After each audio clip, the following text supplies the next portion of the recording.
جی میرا سوال یہ ہے کہ اللہ ایشور کو کیا پسند ہے اور ہر انسان کو جیون کیسے جینا چاہیے، آسان طریقے سے سمجھائیں۔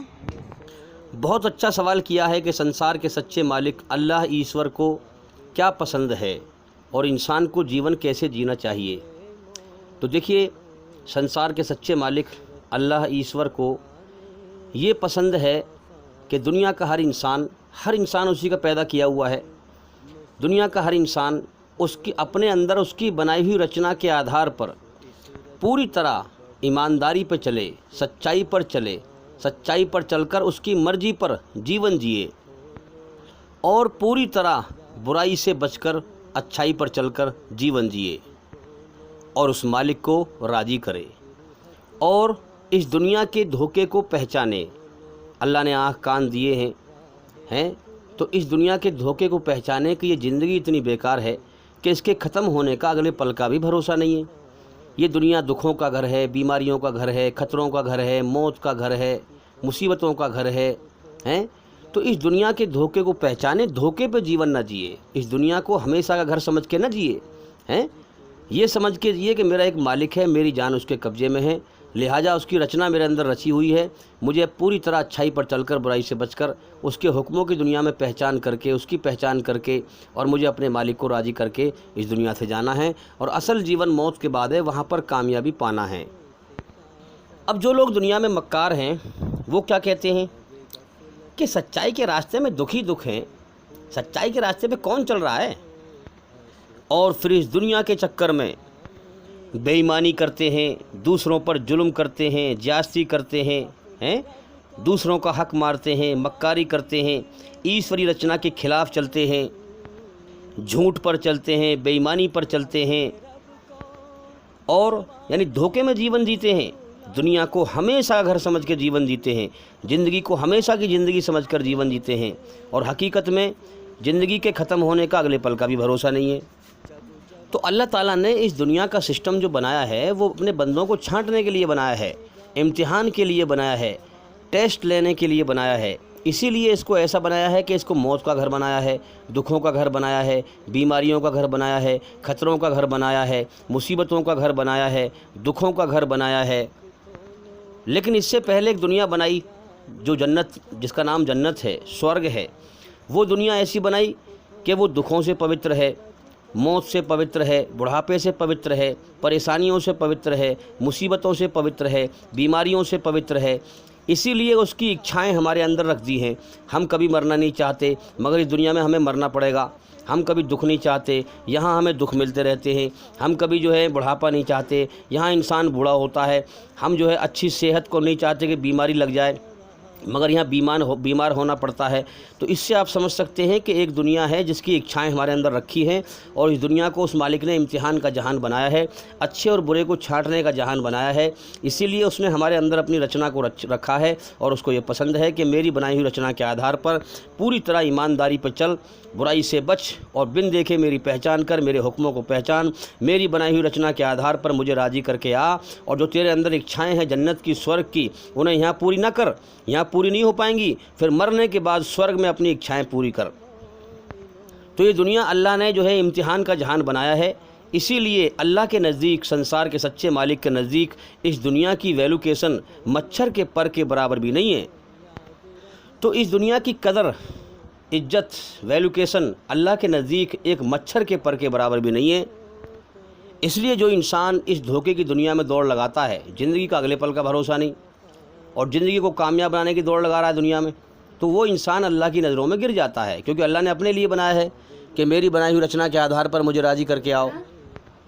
تو جو لوگ یہ مکاری کرتے ہیں کہ کون چل رہا ہے سچائی پہ، سچائی پہ چل کے دکھ ہی دکھ ہیں، کیا فائدہ سچائی پہ چلنے سے، تو ایسے لوگ مکاری کر کے اپنے مالک کو ناراض کر کے تھوڑے دن گناہ کے مزے لے کر کے، وہ بھی دھوکے کے مزے ہیں، دھوکے کے گناہ کے مزے لے کر کے مر جاتے ہیں اور موت کے بعد کی زندگی میں، آخرت میں جہنم کے سوا وہ کچھ نہیں پاتے ہیں، نرک کے سوا وہ کچھ نہیں پاتے ہیں۔ زیادہ تر اس دھرتی پر ایسے ہی مکار لوگ بھرے پڑے ہیں اور جس دھرم پہ چل رہے ہیں وہ فراڈ بازی ہے اللہ کے ساتھ، وہ منمانی ہے، وہ اللہ کی مرضی نہیں ہے۔ اللہ کی مرضی تو یہ ہے کہ سچائی پہ چل، اور سچائی یہ ہے کہ اس زندگی کے ختم ہونے کا اگلے پل کا بھروسہ نہیں، جب زندگی ختم تو دنیا بھی ختم، سچائی تو یہ ہے۔ مگر انسان اللہ کی مرضی پہ نہ چل کر اپنی منمانی کر رہا ہے۔ اللہ کہہ رہا ہے کہ دنیا کی زندگی بیکار ہے، انسان سمجھ رہا ہے بہت بڑھیا ہے۔ اللہ کہہ رہا ہے دنیا کبھی بھی چھڑوا دوں گا، روز کتنوں کو چھڑواتا ہوں موت دے کر کے۔ انسان کہہ رہا ہے کہ نہیں میں تیری مرضی نہیں مانوں گا، میں دنیا کو ہمیشہ کا گھر سمجھتا ہوں، ہمیشہ مزے کا گھر سمجھتا ہوں۔ اب جو انسان یہ مکاری کرے گا ہے، اللہ کہہ رہا ہے کہ تیری جان میرے قبضے میں، جب چاہوں گا تجھے موت دے کے اٹھا لوں گا۔ مگر انسان اپنی منمانی کر رہا ہے، یہ سمجھ رہا ہے کہ میرا کوئی مالک ہی نہیں ہے، میں بنا مالک کے آزاد ہوں، میں اپنی زندگی کو کامیاب بناؤں گا۔ اب بتاؤ یہ اللہ کے حکم کے خلاف مکاری نہیں ہو گئی ہیں؟ جو مکاری کرے گا وہ حقیقت میں اللہ سے ایمان پالے گا؟ کیا وہ اسے سچا راستہ دکھا دے گا؟ کیا وہ اسے ایمان نصیب کر دے گا؟ نہیں۔ فراڈ انسان کو کبھی بھی اللہ تعالیٰ ایمان نصیب نہیں کر سکتا۔ جو رنجیدہ ہو کر اپنے مالک کی مرضی کو جاننا چاہے اور اس پہ چلنا چاہے، اللہ اسی کو ایمان دے گا۔ تو یہاں انسان مکاری کرنے سے باز نہیں آتا۔ ہاں، یہ بڑی عجیب دنیا ہے۔ دنیا کے بنانے والے مالک کا حکم ہے کہ میری بنائی ہوئی رچنا کے آدھار پر پوری طرح اچھائی پر چلو، مگر اس دنیا میں اپنے اندر اللہ کی بنائی ہوئی رچنا کے خلاف برائی پر چلنے والے ہیں۔ ہر طرف ظلم ہی ظلم ہے، ظلم ہی ظلم ہے، جاستی ہی جاستی ہے۔ گھر گھر میں دیکھو، گاؤں میں دیکھو، شہر میں دیکھو، دھرتی جو ہے فساد سے بھر دی ہے۔ ایمانداری سے بتاؤ، جو انسان سچا ہے، ایماندار ہے، اس کو غور کرنا چاہیے کہ جس دنیا میں ہر طرف ہر جگہ ظلم ہی ظلم ہو، تو کیا کرو گے ایسی دنیا میں دل لگا کر؟ کیا کرو گے ایسی دنیا میں جی کر؟ ارے اللہ کے لیے جیو، دنیا کے لیے نہ جیو۔ ارے اللہ کی طرف دل لگاؤ، جو ظلم سے پاک سورگ جنت میں داخل کرے گا اگر وہ ہم سے راضی ہو گیا۔ اصل حقیقت میں وہی زندگی جینے کے لائق ہے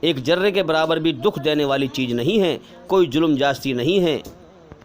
اگر اللہ کو راضی کر لیا اور اللہ نے جنت میں داخل کر دیا تو پھر وہاں ہمیشہ کے لیے مزے کرنا۔ تو میرے بھائیوں یاد رکھیں، اللہ ایشور نے، ہر انسان کے سچے بنانے والے مالک نے، اللہ نے اپنی یاد میں انسان کے لیے سکون رکھا ہے، شانتی رکھی ہے۔ دنیا اور شیطان کو ہاں انسان کے لیے ٹیسٹ کا ذریعہ بنایا، امتحان لینے کا ذریعہ بنایا، تاکہ انسان دنیا کے سارے دھوکے کو پہچان کر اور شیطان کے دھوکے کو پہچان کر اور اپنے بنانے والے سچے مالک اللہ کا احسان پہچان کر کہ اس کا سب سے بڑا احسان ہے، اس نے مجھے جیون دیا، اب مجھے کھلا رہا ہے، پلا رہا ہے۔ تو انسان اپنے بنانے والے سچے مالک اللہ کو پہچان کر اللہ کی پناہ شرن میں پہنچ جائے مرنے سے پہلے پہلے۔ یاد رکھیں میرے بھائیوں، یہ دنیا دکھوں کا گھر ہے، تکلیفوں کا گھر ہے، بیماریوں کا گھر ہے، موت کا گھر ہے۔ اس دنیا میں ہر چیز انسان کو تکلیف دیتی ہے، چاہے کوئی بھی ہو۔ دیکھو نا، بھائی بہن کے رشتے، ماں باپ کے رشتے اللہ نے بنائے، مگر آج ہم دیکھیں جو بگاڑ خونی رشتوں میں آیا ہے وہ کسی اور رشتے میں نہیں ہے۔ کبھی بہن کا دل جو ہے بھائی توڑتا ہے، بھائی کا دل بہن توڑتی ہے، کوئی اچھا ہے کوئی برا ہے، کہیں ماں باپ اچھے ہیں اولاد بری ہے، کہیں جو ہے اولاد اچھی ہے ماں باپ جو ہے حق تلفی کر رہے ہیں، ایک کو دے رہے ہیں ایک کو نہ دے رہے ہیں۔ تو ہر جگہ جو ہے اچھے سے برے کو بڑھا کر اللہ نے امتحان لیا ہے۔ تو ہر چیز اس دنیا میں انسان کا دل توڑتی ہے، تو انسان کو غور کرنا چاہیے کہ میرے اوپر سب سے بڑا احسان کس کا ہے، میں اس کے حکم پر چلوں، اپنے مالک کو پہچانوں۔ تو میرے بھائیوں، اس دنیا میں سب مطلبی ہیں، ہاں سب مطلبی ہیں، بے وفا ہیں، سارا جہان بے وفا ہے، اللہ وفادار ہے جس نے انسان کو جیون دے کر کھلا رہا ہے پلا رہا ہے۔ اللہ کی وفاداری کمپلیٹ ہے، وہ پیدا کر کے پالتا ہے۔ تو میرے بھائیوں، اللہ ایشور کو یہ پسند ہے کہ اس دھوکے کی دنیا میں دل نہ لگاؤ، سچائی کے ہوش میں آؤ، سچائی پر غور کرو اور اپنے اندر اس کی بنائی ہوئی رچنا کے آدھار پر ہاں سیدھی راہ پر چل کر بن دیکھے اس مالک کی صحیح سے پہچان کرو۔ لوگ دنیا میں بھٹک رہے ہیں، غلط خداؤں کی پوجا کر رہے ہیں، شیطانی دھرم پہ چل رہے ہیں، محنت مشقت کر رہے ہیں، کتنی محنت کر رہے ہیں، کانوڑیے جا رہے ہیں کہ کبھی کہیں کو جا رہا ہے، کوئی کہیں کو جا رہا ہے، کتنی محنت کر رہے ہیں دھرم کے معاملے میں، کبھی غور نہیں کرتے کہ میں ذرا تحقیق تو کروں، میں سچ کے راستے پہ ہوں یا جھوٹ کے راستے پہ ہوں، کہیں ایسا نہ ہو کہ میری محنت موت کے بعد بیکار جائے۔ تو اللہ تعالیٰ کو یہ پسند ہے کہ میری بنائی ہوئی رچنا کے آدھار پر پوری طرح سچائی پر چل کر، ایمانداری پہ چل کر زندگی جی، مجھے راضی کر۔ جو راضی کرے گا وہ مرنے کے بعد کامیابی پائے گا، جو نہیں کرے گا وہ مرنے کے بعد ناکام ہو جائے گا۔ مرنا سب کو ہے، موت سے کوئی نہیں بچے گا، انسان اچھائی پہ چلے یا برائی پہ چلے، موت سب کو آئے گی۔ لیکن جو ایمانداری پہ چل کے مرا، سچائی پہ چل کے مرا، اپنے بنانے والے مالک کو راضی کر کے مرا، وہ تو مرنے کے بعد کامیاب ہے، اور جو ناراض کر کے مرا، برائی پہ چل کے مرا، وہ مرنے کے بعد ناکام ہے۔ اس دنیا میں انسان کب تک جیے گا؟ کوئی اس دنیا میں انسان ہمیشہ جینے کو آتا ہے؟ نہیں۔ ارے 10 سال 5 سال اور جی لیے تو کیا کر لو گے؟ مرنا تو ویسے بھی ہے۔ جس زندگی میں موت ہو اس میں کیا مزہ ہے جینے کا؟ جس زندگی کے پیچھے پیچھے موت ہو، جس جوانی کے پیچھے بڑھاپا ہو، جس دن کے پیچھے رات ہو، جس سکھ کے پیچھے دکھ ہو، جس جوانی کے پیچھے بڑھاپا ہو، کیا وہ زندگی جینے کے لائق ہے؟ اس لیے اپنے دل کو سمجھاؤ اور اللہ کی بنائی ہوئی رچنا کے آدھار پر پوری طرح اچھائی پر چل کر، برائی سے بچ کر اپنے بنانے والے مالک کی کھوج کرو۔